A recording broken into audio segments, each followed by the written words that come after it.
Welcome, everyone. Today we are here for the We Vote for Women's Autonomy coffee chat. This is a part of the Why Do You Vote social action campaign. So the heart of our campaign is focusing on 7 issues that the majority of Americans actually agree upon. We need to change the narrative of elections because the top 3 reasons people vote is because voting is a responsibility. Their vote can affect the outcome, and voting is a right. Expressing support for a candidate is only at 13 and 10%. So we are bringing this conversation about the topics that most people agree on and trying to reach young voters where they are on social media. They're getting their media 2 to 1 on social media. And I'm going to show you a 1-minute example. I vote for women's choice because we need autonomy over our own bodies. Why do you vote? I vote because democracy is an important part of the American spirit. Why do you vote? I vote because the people who came before me made so many sacrifices to make my vote count, and that's why I vote. Why do you vote? I vote because I want kids to be safe at school. Why do you vote? I vote because of marriage equality. Why do you vote? For our environment, to heal our planet, to heal your rights, to heal for everything. So that's the reason I vote. Why do you vote? I vote because I believe in universal health care for all. Why do you vote? I vote because I care about marriage equality and people exercising their rights. Why do you vote? I vote because action is the antidote to despair. Why do you vote? VOTE. Each week we're doing these coffee chats to have the conversation and get people more information on the topics. And I just want to encourage everybody to save the date. We're going to have a Spark the Vote social media and film challenge where people can join us and make videos. And we actually already have 2 $5,000 awards for Best Video for Democracy and Best Video about the Supreme Court. With that, I would love to start with Nicole Regalado from Ultraviolet and share all the amazing work. Thank you so much, Nicole, for joining our call. Thank you so much, Holly. And I'm so happy to be joining this call today. So my name is Nicole. My pronouns are she, her, and I'm the VP of campaigns at Ultraviolet. Ultraviolet is a national feminist organization. We are a digital first organization, so this is like the perfect group for us to be joining because most of our activists and our activist community are online. And for 12 years now, over 12 years, we've been leveraging the power of the internet in order to drive progressive feminist change through culture, politics, and to create accountability for tech platforms. So I'm here today to talk a little bit about our ballot initiative work and specifically dis and misinformation around abortion ballot initiatives. And I'm joined by Britt, which I'm so excited we got to be here together because we are working together on this project. So what you should know is that Ultraviolet runs the Women's Disinformation Defense Project Coalition. It's a huge name, but we call it WDDP. And this is a coalition of over 40 organizations who are committed to combating gendered and racialized dis and misinformation online. Are folks familiar with dis and misinformation? Should I do like a quick? Okay, cool. So it's basically lies, right? There's other words for it, right? But disinformation would be like a lie with an agenda that that it's, an inaccuracy that is used to persuade people to do something that they, that the opposition wants them to do. Misinformation is a lie, but may not have an agenda behind it, but it's simply just not a myth that people are spreading, maybe sometimes unintentionally. And malinformation is just like bad information that may not have the intent to deceive people in a bad way, but it's nonetheless factually inaccurate. So WDDP focuses on combating gendered and racialized dis and misinformation. This year, we have the Repro subgroup, so it's the reproductive rights subgroup, which is made up of about 6 to 7 organizations. And we're focusing in on combating medical and ballot measure specific disinformation about the abortion ballot measures that are on being underway in several states. So you might know that there are several like constitutional amendments regarding abortion on the ballot in 2024 in as many as 12 states. So we're tracking Arizona, Arkansas, Colorado, Florida, Maryland, Missouri, Montana, Nebraska, Nevada, New York, Pennsylvania, and South Dakota. So quite a few. Each of them do a little bit of something different. But the thing to remember here is that each of them either expands access to abortion or protects it by enshrining the right to abortion in the state constitution. So I realize we're short on time, so I'm going to keep this part very short. So what we're doing about this, we are launching a strategy to leverage search. So Britt can talk more about this as my technical partner here. I am not a technologist, Britt is, but we are leveraging the power of the WDDP in partnership with the Ballot Initiative Center, which is BISC. And we're training grassroots organizers on how to combat mis and disinformation using digital strategies like paid search. So this is like an idea that when most people kind of are confused about ballot measures. I live in California. California has like the longest list of ballot measures. Every time I vote, there's like forever, like so many ballot measures. I still Google. Like I obviously will like take recommendations from organizations I trust, but I 9 times out of 10 will Google to find out more about what the ballot measure actually means for my life. So knowing that, Britt can talk a little bit about the work that she did in Ohio, but we found, this is an incredibly important intervention where we're making sure that when people in these states Google information about these ballot measures, that the top search results include websites that have 100% accurate information. And so that's what we're working on this year. And I'll hand it to Britt to talk a little bit more about how we're working together. Well, thank you. I'm Britt Bischoff, and I'm excited to be here and here with Nicole. A little bit about me: I specialize in digital competitive strategies, particularly search. And so I kind of operate in the intersection of intel, narrative strategy, and digital campaigning. And gender equality and reproductive rights is one of my passions, and really why I got into this work in politics and advocacy. And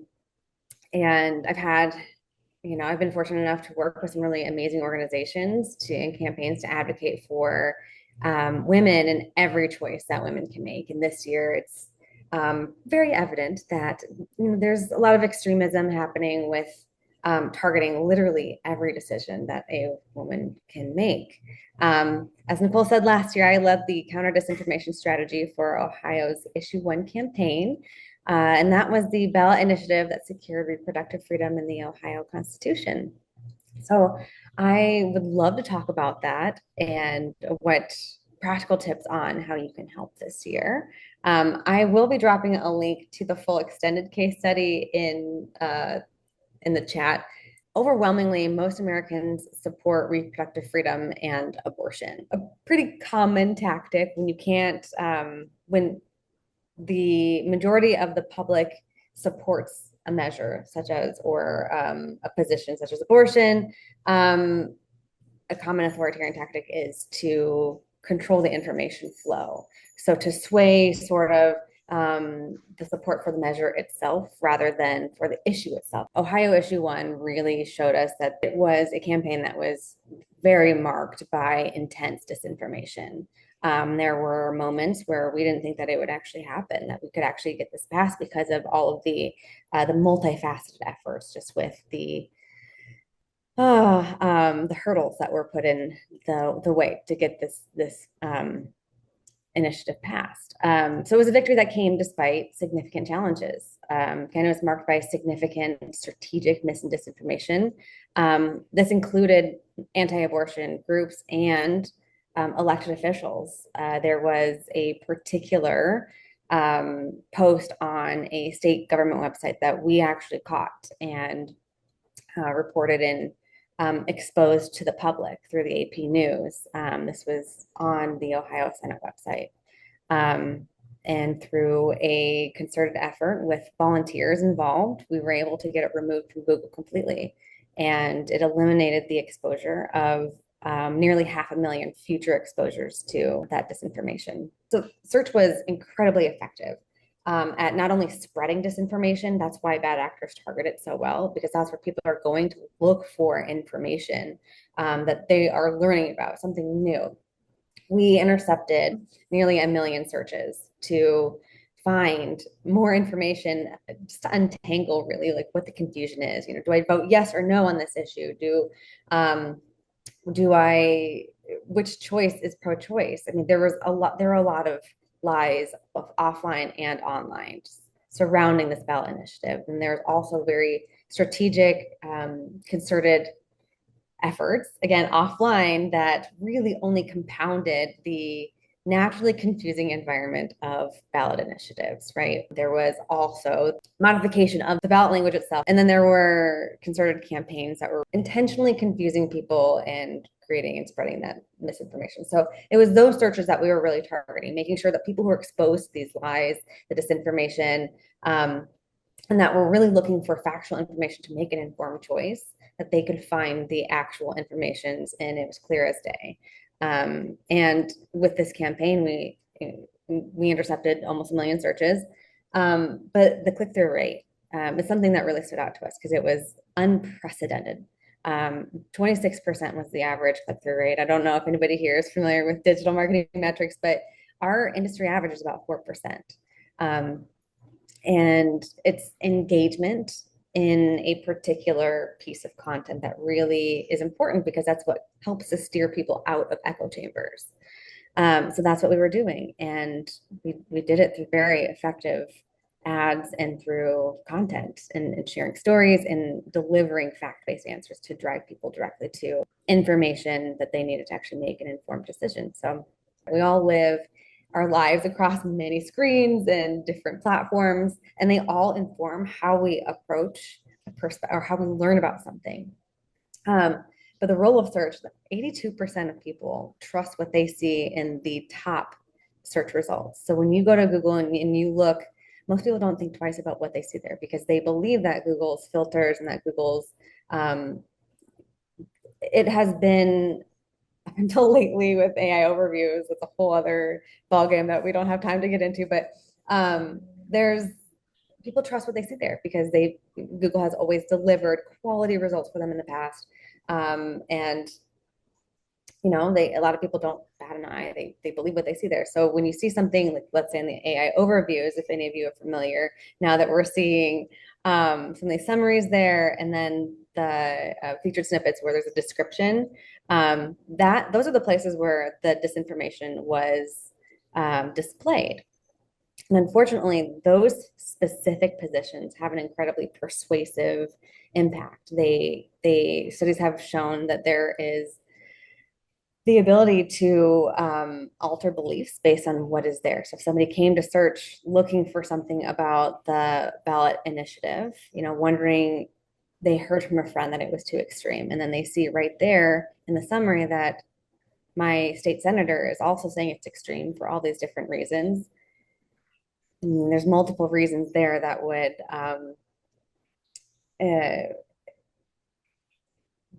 that people consider when they decide whether or not, it's not really a decision, but how it affects their belief.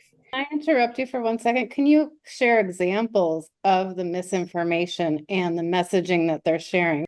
So this is an example of what appeared just in clear view in the search results. There's a million reasons, well, not a million, but a number of reasons why it was as influential and why it's so dangerous.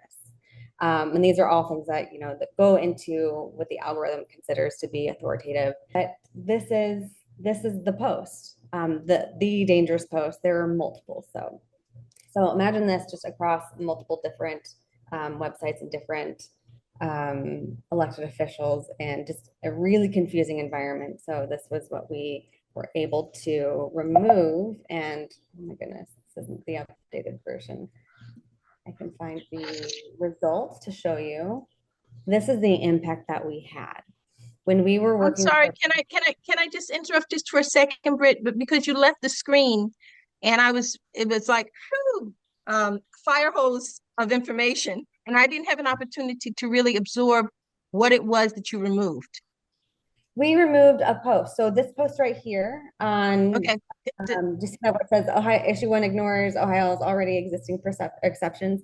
So what was happening was there were ads that were in offline activity where extremists were saying things like voting no would actually protect abortion, which was a lie. There are also claims that they were the pro-choice option, where they were the extremists were the side to protect women, which that was also a lie, and that it was too extreme. They basically confused the voter. Exactly. Yes, exactly. It's a confusion tactic. Got it. Got it. 100%. Yes. And across different topics, right? So that's what they did. This was one of the posts that was there. This was the post that we reported and got exposed in AP News. But more importantly, this is what we did about it.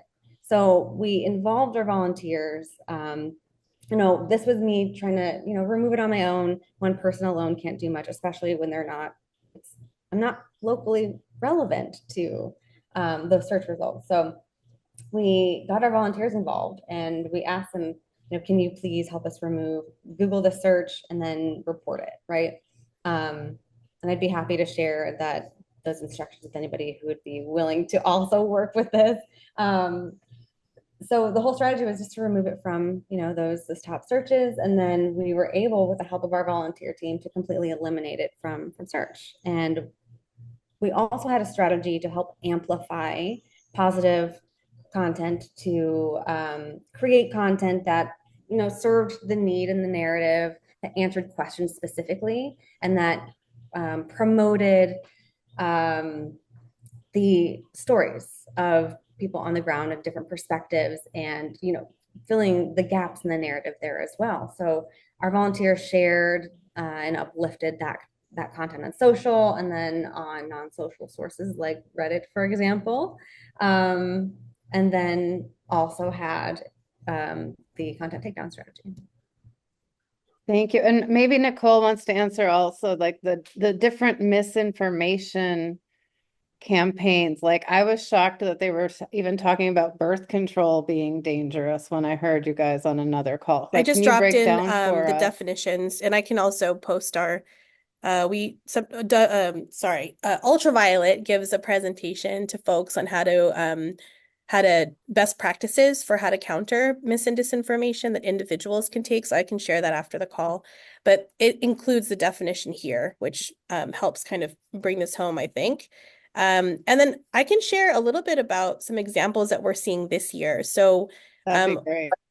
one of the partners that we have that's a part of the WDDP coalition, we have research partners that include Drive Agency and Media Matters.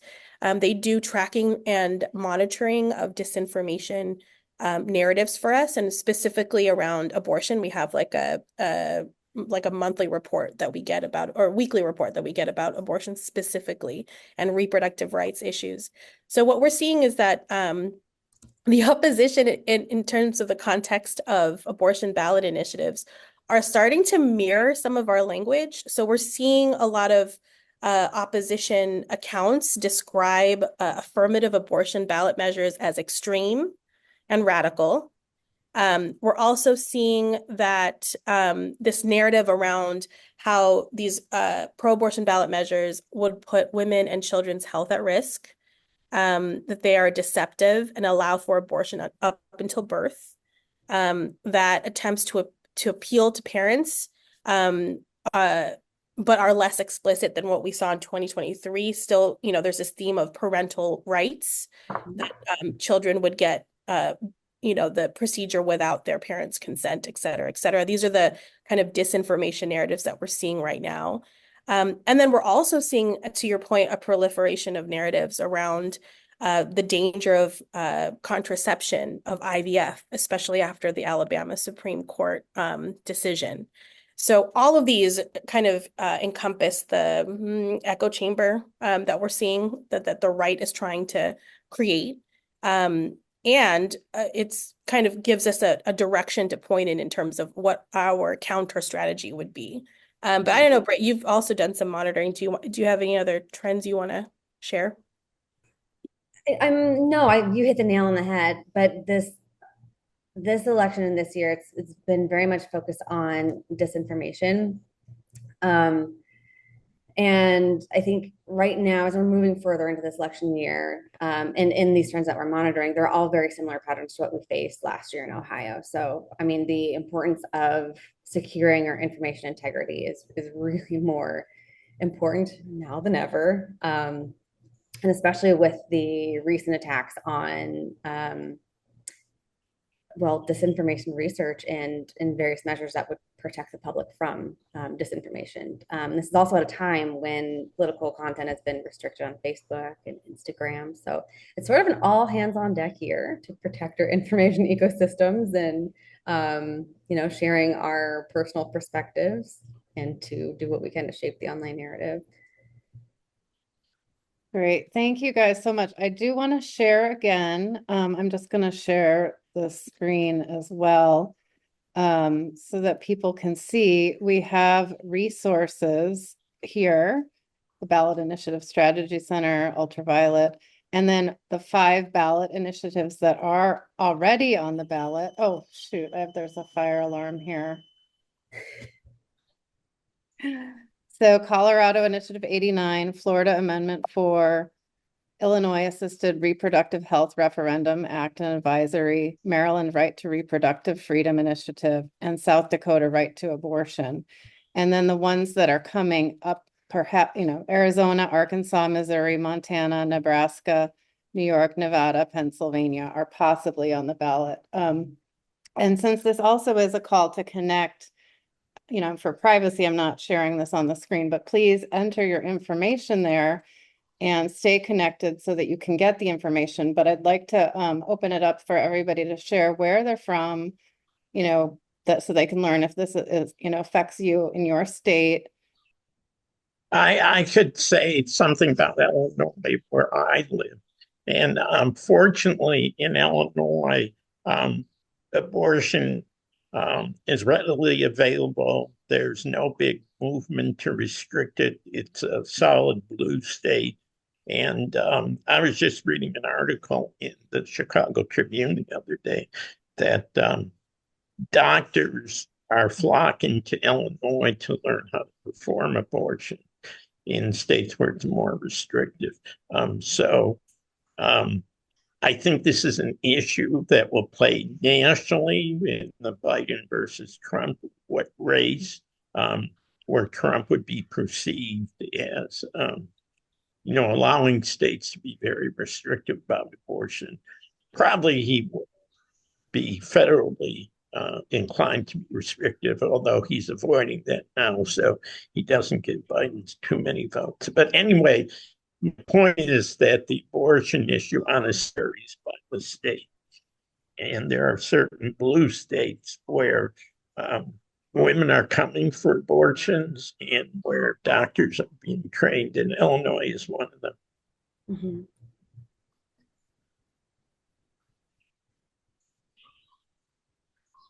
So I have a question, unless you want to kind of comment on that.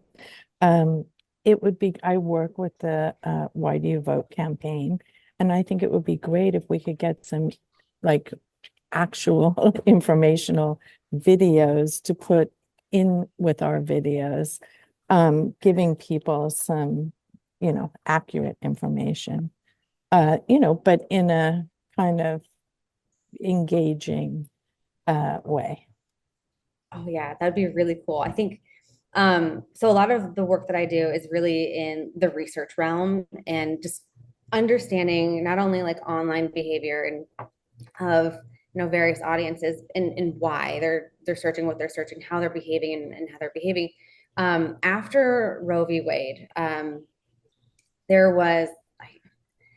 there's a significant knowledge gap that I think that needs to be that's exactly what we're addressing when it comes to answering questions and creating the content and ads and then amplifying the content. And then that's when it comes to tactics, one thing that I'd encourage to do more of, and I think you're right with having that type of a video. And some of the most common searches that came since after the fall of Roe, since the Dobbs decision, there was very clear knowledge gap that emerged. You know, there was an overwhelming amount of questions that we're asking about, you know, what is Roe v. Wade? What's its purpose? What did it actually protect? What even happened with it? There's a lot of people who, you know, we assumed would be in the know following the news, but it's not necessarily the case for a lot of folks. And that's very, very clear. And like the type of research that I do, and the type of confusion and just the efforts that, you know, extremists and bad actors like to exploit. And I think like tying it back to like whatever relevance in our lives. And that was one thing that was incredibly successful for us in our digital campaigns since Dobbs, is really addressing what that knowledge gap is and leaning into that and making sure that people have the accurate fact-based answers, not necessarily like repeating the disinformation, but doing it in a way that is actually meeting people where they are, like with the language that they use and their, you know, vocabulary, how they go about, you know, what really relates and resonates with them without, you know, sounding like a journalist or, you know, something that doesn't necessarily relate to them. Exactly. And maybe we can also help spread the information of how do you determine whether something is accurate information or, you know, just somebody's sharing disinformation. Absolutely. And we would welcome that partnership. Ultraviolet and the WDDP, which is the coalition that we run, our original theory of change was that messengers matter, right? Like who's delivering the messages matters just as much as the quality of the message in some cases, the accuracy of the message. So the 40 organizations that are a part of our a coalition are trusted messengers like Planned Parenthood, Emily's List, Repro Action, Higher Heights, other groups that have built trust among the communities that we care about. And so part of the strategy is that we come up with like these counter narratives around disinformation, and then we activate our partners in the coalition to spread it because they are trusted messengers, they have huge followings on social media, et cetera. And we also invest in influencer or creator partnerships. So we did that around mifepristone during the court challenge in Texas and all the way to Supreme Court. We've been partnering with creators from a variety of backgrounds to make sure that young voters get accurate information about this safe miscarriage and abortion medication. There was a ton of legal disinformation that also happened because of how convoluted the court challenge was. So we also did a round of creator content that focused on clarifying that mifepristone, it's still legal, it's still available, all of that, right? So we certainly welcome any kind of partnership to amplify those messages because, again, right, messengers matter. And so, like, you know, I could be a good messenger for my family and friends. You could be one for your, you know what I mean? So and I think the more people who amplify accurate information within community is super powerful, and that will come across as not only authentic but trusted information, which is super important to combat disinformation and misinformation. Yeah, and we'd love to work together on the Spark the Vote social media and film challenge. That weekend is the weekend before National Voter Registration Day. So the idea is to make videos that weekend at local events across the country. And we'd love to have, you know, just flood the internet with messages on voting for women's autonomy. So I hope we can talk further about that. And I'd love, you know, other people who are on the call to share, you know, what they're doing, where they're from, and, you know, connect, because I didn't do that at the top, and that was my bad, but I'd like to make sure everybody feels connected and a part of this conversation. I know Sharon, you've spoken up already. Well, I'm always more than happy to share as much information as I can about what we do here. And I'm seeing an old friend on the screen who I haven't seen in ages, Michelle. I was just thinking about you. It's so good to see you. It's great to see you too. Thank you. So my name is Sharon Kyle, and my husband Dick and I published the LA Progressive, which is a digital publication. I've just been really experiencing so much just listening to Britt and listening to Nicole for two different reasons. First of all, Britt, you just speak my language. I mean, my husband and I started this digital publication. I didn't even know what HTML was 17 years ago. And we started, created a website, and our whole world is digital. And from 6 in the morning until almost midnight every night for almost 17 years, we have been working on the LA Progressive, either through our website, through our social media footprint, doing search engine optimization. And really, I handled all the technical stuff, and Dick develops the relationships with all the authors that graciously allow us to republish their content. We also write content as well. And just last night, I was just feeling so furious. I wrote a piece and I talk about how Justice Louis Brandeis once said the most important political office is that of the private citizen. And that I don't believe that the American people understand that that is the single most important political office. According to the Pew Research Center, 37% of Americans who are eligible to vote have cast ballots in the last 3 presidential elections. And part of the reason is because of the stuff that Nicole, that you and Britt are talking about,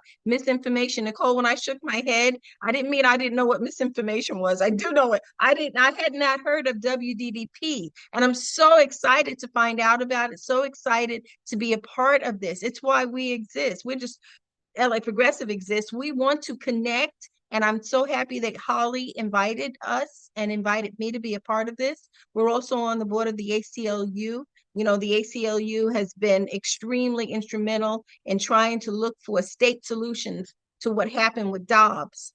I'm just so angry about Dobbs. And I was watching Jamal Bowman. So right now in New York, in the district that I used to actually live in the Bronx, Jamal Bowman is running an AIPAC, has funded his opponent more than any other primary congressional race. This is the single most expensive.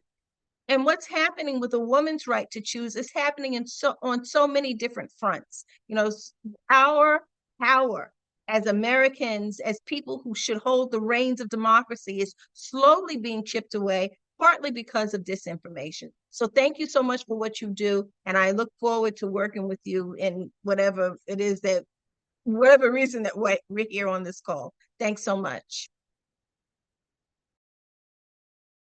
Thank you, Sharon. I know, so we have some great people in New Jersey. Rich and Kiana, do you want to share what you guys are up to? I can jump in, sorry. So I'm actually based in Washington, D.C., but I'm doing work currently along with Rich in Wisconsin. We're working with Milwaukee-based groups and have been for the last 3 years or so around getting out the vote in communities of color, specifically focused in Milwaukee. We're doing digital communications work. And so we're often at the intersection of a lot of what Holly does, which is, you know, this very like creative work around getting out the vote and like figuring out how to work with like community partners on that. So I do digital and creative and social media work with Souls to the Polls and various other voting rights groups there on the ground in Milwaukee.